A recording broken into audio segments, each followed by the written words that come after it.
행복한 안식일입니다. 제 얼굴 보시고 좀 행복해지시면 좋겠는데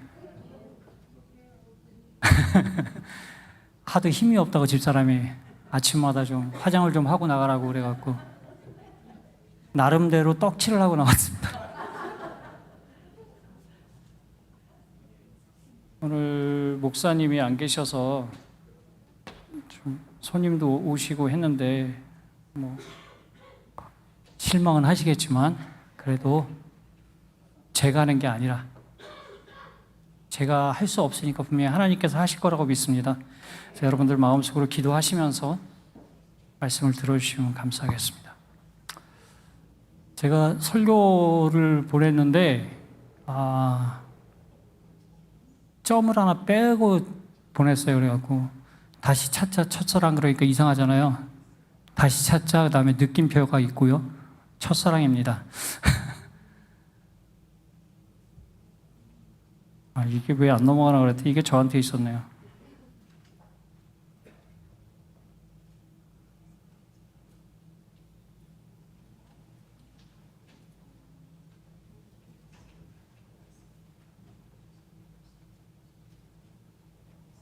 이건가요? 아닌데요?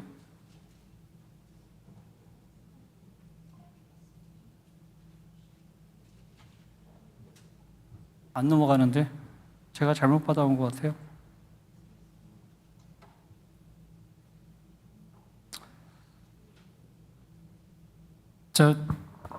제 손톱을 보시고 좀 놀라시는 분들이 있어요. 지금은 좀 지저분한데 처음에는 되게 까마갖고 이뻤어요. 나름 아주 이뻤어요. 이게 손가락이 이렇게 된 게 휠체어를 이렇게 피는데 뭐 펴보신 분들은 알겠지만 의자 그 앉는 부분을 갖고 이렇게 해서 이렇게 눌러야 돼요. 근데 이렇게 누르려고 그러니까 초반기에 이제 처음에는 몇 번 그렇게 하다가 어느 순간 바퀴가 이렇게 딱 버티고 있으니까 좀 더 힘을 줘야 될 것 같아서 이렇게 눌러야 되는데 이렇게 자꾸 눌렀어요. 이렇게 자꾸 딱 누르니까 어떻게 되냐면 그 밑에 의자 윗부분하고 밑에 수야하고 거기 손가락이 딱 낀 거예요. 손톱이.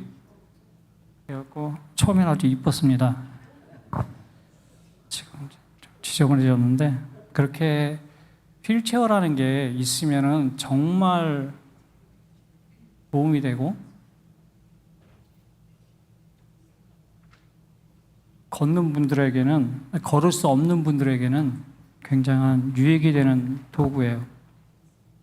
지금 조금 전에 사진이 나왔는데 제목에 그 밑에 글자가 산에서 수차례 넘어진 부부 그러고 나오잖아요. 이게 탈북인들이에요. 탈북하신 분들인데 부부입니다. 딸이 하나 있고 3명이 있는 세 식구입니다. 그 남편 이름은 전영철 씨, 아내 이름은 이미영 씨입니다. 이게 왜 자동으로 넘어가죠? 안 넘겼는데. 자, 여기 벌써 이게 넘어가고 스토리가 나왔네요. 이 부부가 좀 특별한 게 뭐냐면은 그냥 탈북이 아니라 계속 자동으로 넘어가네요. 그냥 탈북한 정도가 아니라 이 와이프가 소아마비예요. 태어날 때 어렸을 때 소아마비를 걸어서 잘 걷지를 못해요. 근데 이제 나름 이 와이프는 그래도 좀 경제관념이 있고 뭐 재능이 있어서 제가 옛날에 스토리를 들었는데 잘 기억이 안 나요. 요번에 하면서 이걸 다 들을 수는 없고 그래갖고 그냥 대충 기억나는 대로 말씀을 드리면은 이 와이프가 바느질을 했나 무슨 장사를 했나 그래갖고 나름 괜찮게 살았어요, 북한에서. 근데 어느 날 이 남편분은 그때 고아예요. 고아라서 근데 이제 이 집에 와서 일을 하는데 서로 둘이 눈이 맞아갖고 사랑에 빠져서 결혼을 했습니다. 그래서 사이에 딸도 있고 아주 행복한 가정을 꾸리고 그다음 이제 와이프하고 어디 나갈 때는 이 남편이 굉장히 극심한 사랑을 해요. 극심한이 아니라 극진한 사랑을 해갖고 어디 이제 멀리 가야 되면은 와이프를 포대기로 해갖고 이렇게 뒤에 업고 다니고. 근데 나중에 이제 탈북한 뒤에 얘기 되면 일부러 그랬어요. 일부러. 그러다가 이제 상황이 그렇게 되는 바람에 이제 탈북을 할 수밖에 없는 상황이 돼갖고 탈북을 하는데 탈북을 한다 해서 저분이 휠체어를 타고 갈 수 있는 것도 아니고 비행기를 타고 갈 수 있는 것도 아니고. 보통 탈북을 하려면 국경선을 몰래 넘어야 되기 때문에 아주 사람이 다닐 수 없는 길을 걸어서 갑니다. 두만강을 건너야 되는데, 아니, 압록강을 건너야 되는데, 압록강을 건널 때는 그냥 그래도 뭐 그렇게 했었는데, 놀라운 거는 뭐냐, 제일 힘든 과정은 뭐냐면은 중국하고 라오스 국경에 산이 있대요. 밀림으로 덮인 산이 있는데 그 산을 걸어가야 돼요. 4시간을 걸어가야 되는데 이 와이프를 등에 업고 그리고 걸어갔어요. 그래갖고 탈북을 합니다.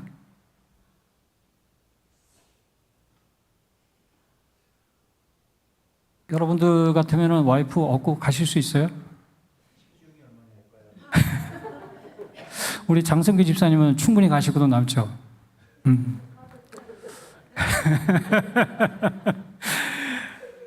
네. 근데 이분은 그렇게 업고 건넜으니까 제가 아까 미리 동네에서 그러고 다녔다는 게 호되기를 이렇게 하고 이제 나가면은 사람들이 의심을 하니까 미리 그런 과정을 거쳐갖고 아, 와이프 데리고 또 어디 가나 보다 라고 생각을 하게끔 그런 과정을 거쳤어요. 그래갖고 이제 탈북을 해서 4시간을 산을 넘어서 압록강을 건너서 그리고 한국에 도착을 해서 지금 아주 그 딸이 아주 이쁘게 잘 컸어요. 행복한 가정을 꾸미고 있습니다.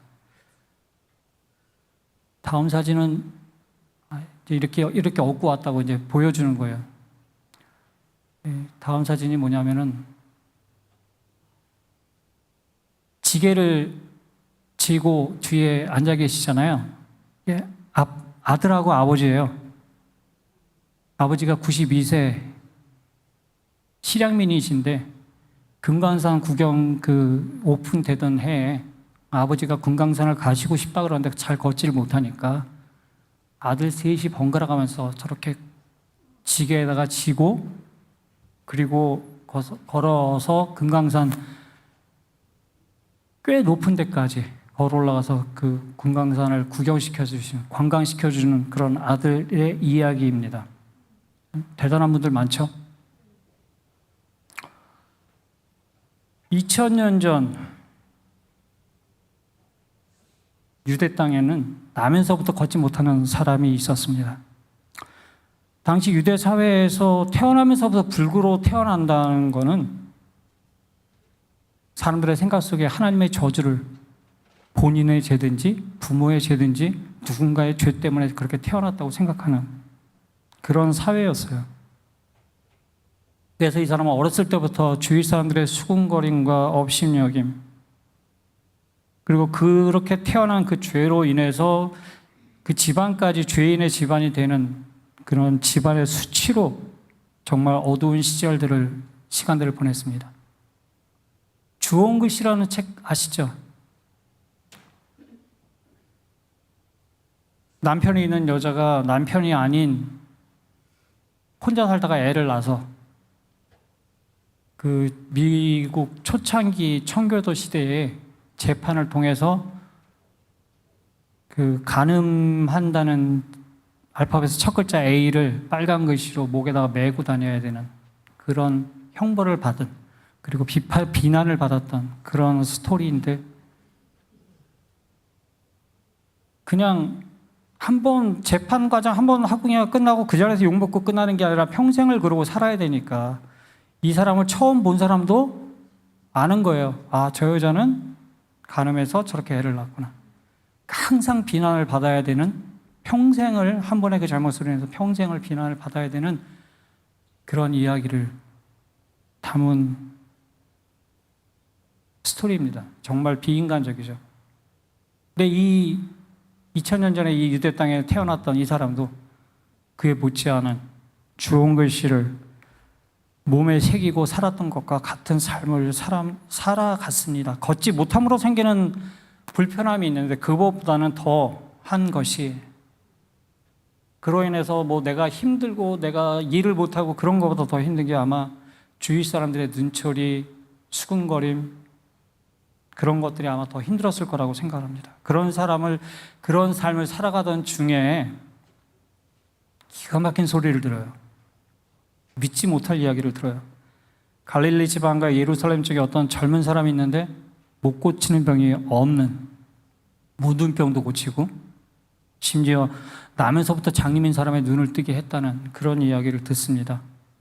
처음에는 무슨 말도 안 되는 나를 놀리려고 하는 얘기하고 막 화를 내보고 했지만 시간이 지나면서 그런 소문들이 점점 여기저기서 들려오고 하니까 결심을 하게 되죠. 그분을 꼭 만나야 되겠다. 그분께 나아가야겠다라는 결심을 하게 됩니다. 그래도 이 사람은 주원그 씨의 그 여주인공처럼 그 힘든 중에도 아마 착하게 살았던 것 같아요. 그래서 그분을 만나러 가고 싶다라는 그 말 한마디에 이 당시에 뭐 휠체어가 있었겠어요? 아니면 차가 있었겠어요? 그 예수님이 계신다는, 자주 다니신다는 예루살렘까지 가려면은 그 혼자는 갈 방법이 없어요. 친구들의 도움을 받아서 그곳까지 가게 됩니다. 힘들게 찾아서 드디어 예루살렘에 도착했는데 믿을 수 없는 소식을 듣게 돼요. 이미 예수님은 권력자들의 손에 처형당한 뒤라는 거예요. 그 믿었던 유일한 희망이었던 그분이, 그가 예수님을 만나서 낳고 싶었던 것은 단지 그의 육신의 질병만은 아니었을 겁니다.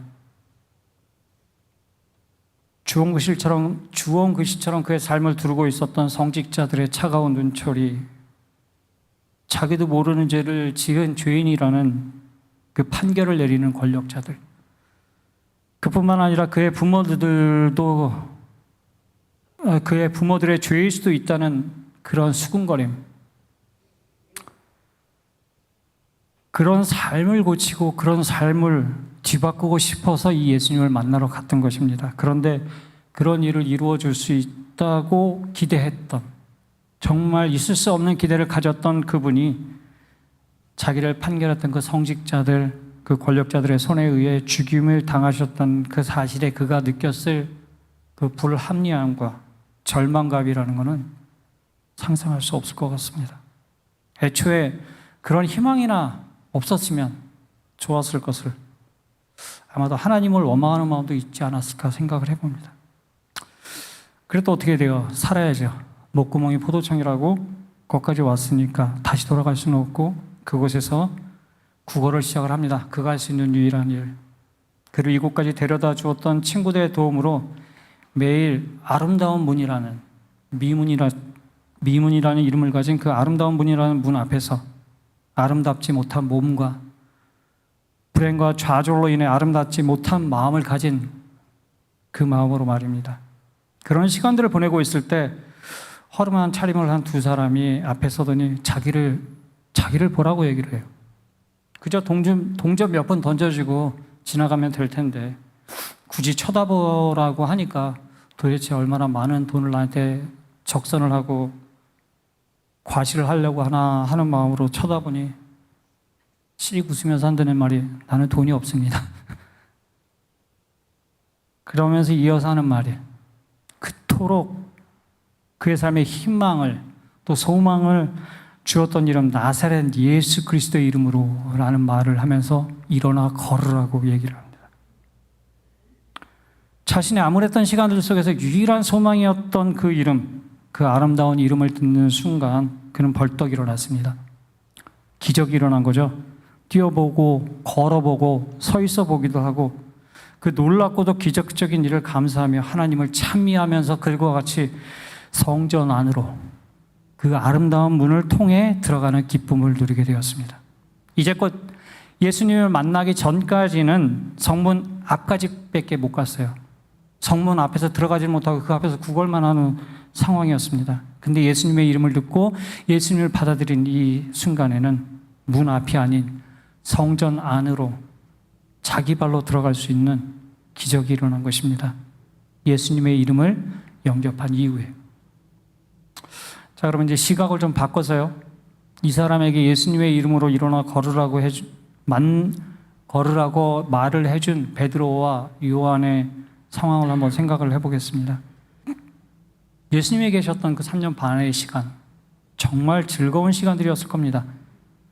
비록 몸은 힘들고 정신적으로도 피곤한 일이 많았을지라도 역사적으로 극히 기대하던 메시아라고 확신하는 분을 자신의 눈앞에서 내 시대에 나와 같이 그분의 옆에서 그분의 말씀을 지켜보고 그분의 사역들을 지켜본다는 그 시간들이 얼마나 즐거웠겠습니까?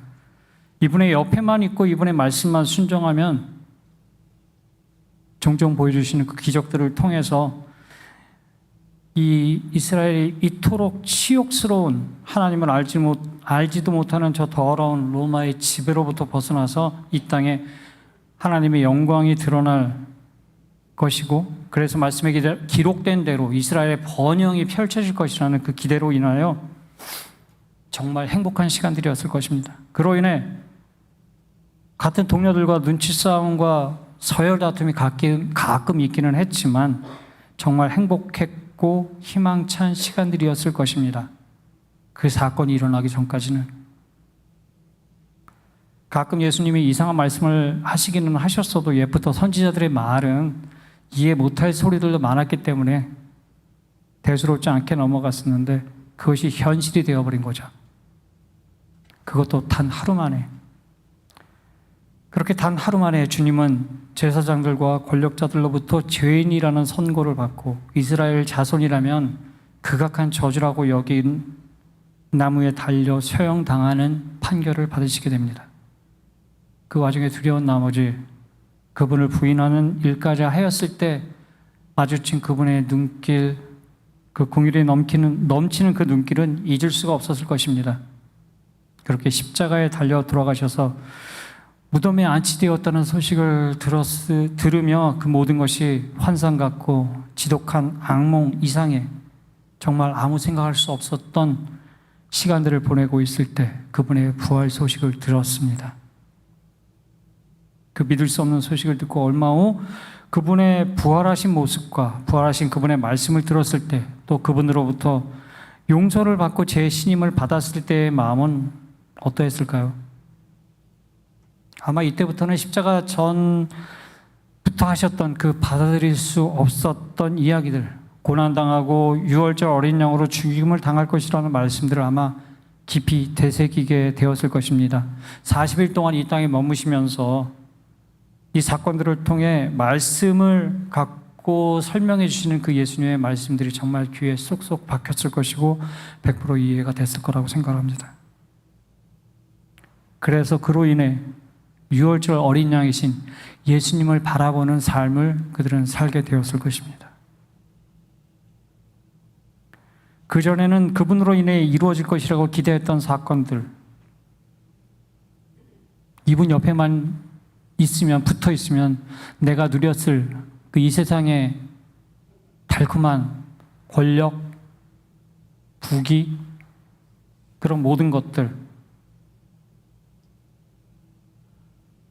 또 이스라엘의 회복, 그런 것들만 보였다면 그 십자가 이후로는 오직 어린 양 예수님만을 보게 되고 그분에게만 집중해서 모든 것들이 그분을 통해 어떻게 이루어졌는지 또 그분을 통해 어떻게 해 나가야 하는지를 깊이 생각하고 그것만을 바라보게 되었을 것입니다. 그래서 그들이 다락방에서 성령님의 역사를 경험하였을 때 그들은 자신들의 무능력함과 무가치함을 느끼고 겸비와 기도로 그들의 연약함을 그분의 능력에, 그들의 무지를 그분의 지혜에, 그들의 무가치함을 그분의 의로우심에, 그들의 가난함을 그분의 다음 없는 부요함에 연결시켰을 것입니다.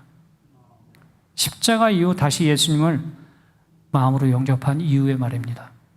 오늘이 마침 내일이 이스터 선데이, 부활절을 기념하는 주간입니다.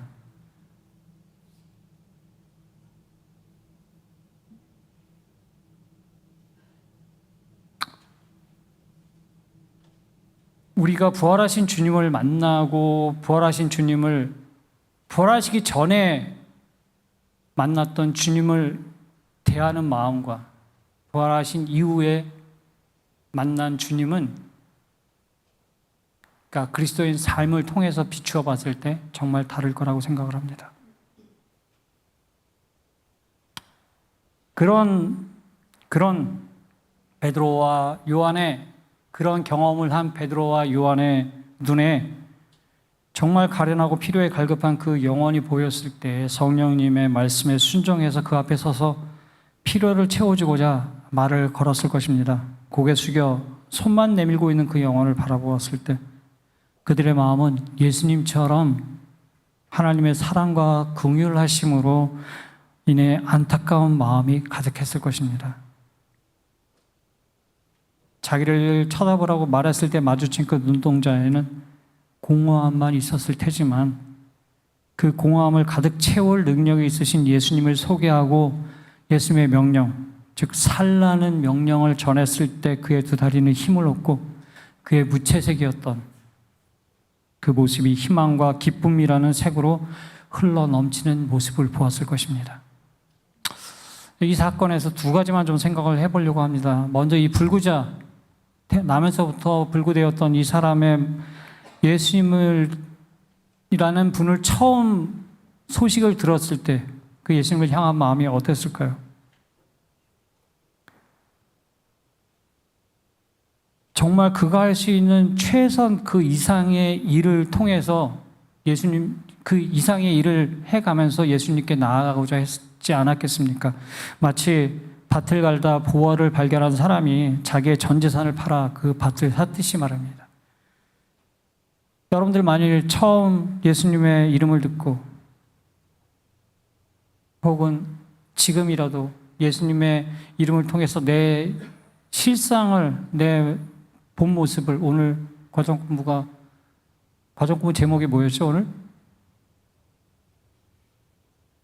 생각 안 나요? 야, 금방 공부했는데 잊어버리셨네. 저도 생각 안 나요. 안 가르쳐 드려요. 다시 자기를 돌아보는 그 일들을 통해서 예수님, 내 실상을 깨닫게 되었을 때 그런 나의 필요를 채워줄 수 있는 예수님이라는 분을 알게 된다면 그분께 가기 위해서 내가 무엇을 할 수 있을까요? 어떤 일까지 할 수 있을까요? 한번 생각해 보시기 바라겠습니다. 반면 예수님의 곁에 3년 반 동안 있었던 제자들은 어떠했나요? 나의 모든 필요를 주실 수 있는 능력과 그럴 마음이 충만한 분 옆에 있으면서도 정작 그들이 바라보는 것은 예수님이 아니라 주위 사람들, 내 경쟁자들이었습니다. 나의 필요를 아뢰고 도움을 구하는 것이 아닌 그 모든 것들을 채우실 수 있는 분이 옆에 있는데도 불구하고 헛짓들을 하고 있었죠. 무슨 차이가 있었을까요? 이 두 사람들의, 두 그룹에 어떤 차이가 있었을까요?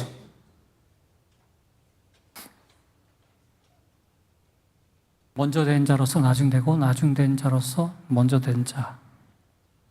사람은 세상에 태어나서 살아가면서 경험하고 배운 지식들을 통해 이 세상을 바라보고 이해하게 됩니다. 그러나 거듭난 사람, 즉 예수와 함께 죽고 다시 태어난 사람은 자신의 지식이나 경험이 아닌 예수를 통해 세상을 바라볼 수 있고 바라보아야 한다고 생각을 합니다. 왜냐하면 이미 내 자신에 대해서는 죽었고 예수님 안에서 살아가기 때문입니다. 그렇기에 여러분과 저는 모든 것들을 바라볼 때 자신의 경험, 즉 나를 통해 내 사상을 통해 세상을 바라보던 시각에서 벗어나 예수님을 바라봄으로 예수님을 통해 예수님의 품성을 통해 세상을 바라보아야 할 것입니다. 우리 모두 예수님과의 첫사랑 때는 아마도 여러분들 모두 그러한 시각을 가졌을 거라고 생각을 합니다.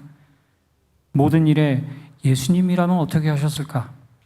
라는 생각으로 행동을 하시지 않았습니까? 그러나 이러한 첫사랑을 쉽게 잊어버리는 우리들을 인간이라고 하죠. 이렇듯 제자들은 초심, 즉 첫사랑을 잊어버렸기 때문에 이런 차이가 난다고 생각을 합니다. 이 제자들도 처음 예수님을 만났을 때는 기도와 말씀, 묵상으로 메시아를 기다리던 사람들이었습니다. 요한의 복음을 듣고 또 나다나엘에게 예수님이 하셨던 참 이스라엘이라는 이야기를 들으면서 그런 사람들이었어요. 그러나 어느 순간부터 예수님을 바라보지 않고 주변을 보고 그들의 시각이, 생각이 달라지기 시작한 거죠. 예수님만을 바라봄으로, 예수님을 통해 주변을 바라보고 하나님의 마음으로 형제들을 바라보아야 하는데 막상 예수님을 바라보는데 실패한 것입니다. 마치 무리를 걷던 베드로가 다른 제자들을 보느라 예수님을 그의 시야에서 놓쳐서 물에 빠졌던 것처럼 말입니다. 그런 이야기를 들은 적이 있어요. 어느 나라의 왕이 궁전 정원을 거닐다가 경비병들을 발견했습니다. 근데 이 경비병이 보초를 서고 있는 곳에는 지킬 만한 게 아무것도 없었어요. 뭐 사람도 없었고 뭐 중요한 시설도 아니고. 그래서 물어봤어요. 너희 여기 왜 서 있니? 모른대요. 쓰라니까 서 있는 거래요. 그래서 시종을 불렀어요. 쟤네들 저기 왜 서 있니? 모르겠는데요. 경비대장을 불렀어요. 역시 모르겠대요. 관례래요. 그래서 막 역사책을 뒤졌습니다. 기록들을 찾았어요. 그랬더니 나오는 기록이 100년 전에 혹독한 겨울이 끝날 무렵 선대 여왕이 정원을 둘러보다가 갈란투스라는 꽃을 발견했답니다. 근데 찬바람을 견디고 꽃을 피워낸 그 갈란투스를 너무 이쁘고 귀해서 그 꽃을 지키라고 여왕이 경비병을 불러서 세운 거예요. 근데 그때부터 그 꽃이 있던 없던 그 경비병들은 계속 그곳에 100년 동안 이유도 모른 채 서 있었던 것입니다. 경계의 목적을 잊고 임무만 남은 거죠. 그런데 우리도 이런 어리석은 행동들을 하고 있지는 않은지 모르겠습니다. 처음 주님과의 사랑을 깨닫고 주님을 더 잘 알고 싶은 마음에서 주님을 섬기는 방법이 이런 거라고 했던 믿음의 행위들, 율법을 지키는 모습들, 시간이 지나다 그 사랑은 잊어버리고 행위만 남은 저와 여러분들은 아닌지 모르겠습니다. 그런 어리석음이 결국은 첫사랑을 잊은 결과입니다. 그렇게 우리는 잊지 마라, 잃어버리지 말아야 되고 잃어버렸어도 다시 찾아야 될 것입니다. 두 번째 생각해 보고 싶은 문제입니다. 이게 그 사도행전 4장 그 뒷부분에 나오는 이야기인데요. 말씀을 들은 사람 중에 믿는 자가 많으니 남자의 수가 약 5천이나 되었더라. 성전 미문 앞에서 벌어진 이적을 본 많은 사람들이 무슨 일인지 놀라 사도들에게 물었고 그들에게 말씀을 전파하니 많은 이들이 믿게 되었다는 그런 기사입니다. 우리의 마음속에 예수님의 이름이 들어간다면, 성령님이 들어오신다면 깨달은 그 사랑을 전할 수밖에 없죠. 그래서 여러분들도 필리핀도 가시는 거 아닙니까? 그래서 이 사도들이 미문 앞에 있는 그 거린에게 복음을 전했고 그 거린은 또 하나님을 찬양하며 그곳에 모인 이들에게 자기에게 일어난 일들을 증거하고 또 옆에 있던 사도들이 더 구체적으로 말씀을 전하니까 남자만 5천이나 되는 사람들이 믿게 되었다는 그런 이야기입니다. 요새 세상 돌아가는 게 참 심상치 않죠. 계속 말세라고 하고 재림이 임박하다고 제가 어렸을 때부터 들어왔지만 정말 요새 미국으로 인해서 일어나는 일들, 또 유튜브를 통해서 듣는 여러 가지 사건, 말씀들 이렇게 듣다 보면은 정말 몇 년 남지 않았나라는 생각을 하게 됩니다. 그러나 이거는 세상의 종말이죠. 예수님의 재림은 세상의 종말입니다.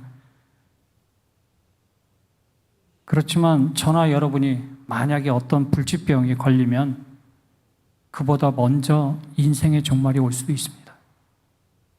대부분의 사람들은 세상의 종말보다 인생의 종말을 먼저 겪습니다. 말세라고 성경에서 표현하는 시대가 200년 전서부터 지속되고 있고 그 어느 때보다 가까운 지금을 살아가고 있지만 지금 오늘 이 예배를 마치고 집으로 돌아가는 중에 혹은 그 이후라도 어떤 사고를 당하게 되면 또 어떤 병에라도 걸리게 되면 우리는 우리의 종말은 바로 그 시점이 되는 것입니다. 그렇게 말세라서가 아니라 예수님의 재림이 코앞에 있어서 뿐만이 아니라 복음 전파는 우리의 사명입니다. 이것에 다른 말은 있을 수 없을 거라고 생각을 합니다. 때를 얻든지 못 얻든지 항상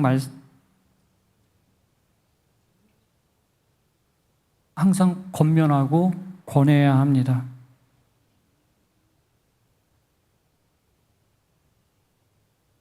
그리고 이 말씀들 많이 들어보셨죠? 전하지 않으면 그 죄인의 멸망의 책임이 너에게 있을 것이다.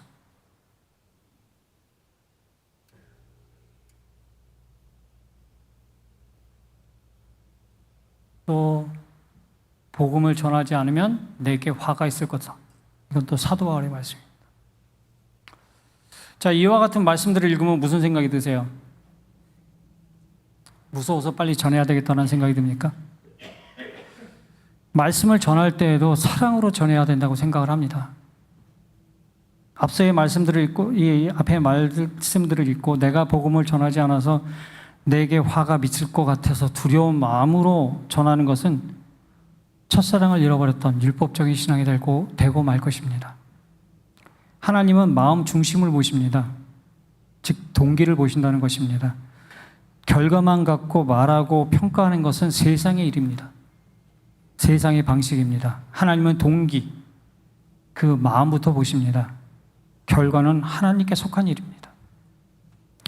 단지 내가 전하지 않았을 때 나에게 이루어질 하나님의 분노 때문에 복음을 전해야겠다고 생각한다면 그것은 제자들이 범했던 잘못, 즉 예수님만을 바라봄으로 모든 것을 예수님을 통해 보는 시각이 아닌 예수님으로 일어날 나의 이득을 봄으로 예수님을 시야에서 놓치는 그런 잘못된 시각이라고 생각을 합니다.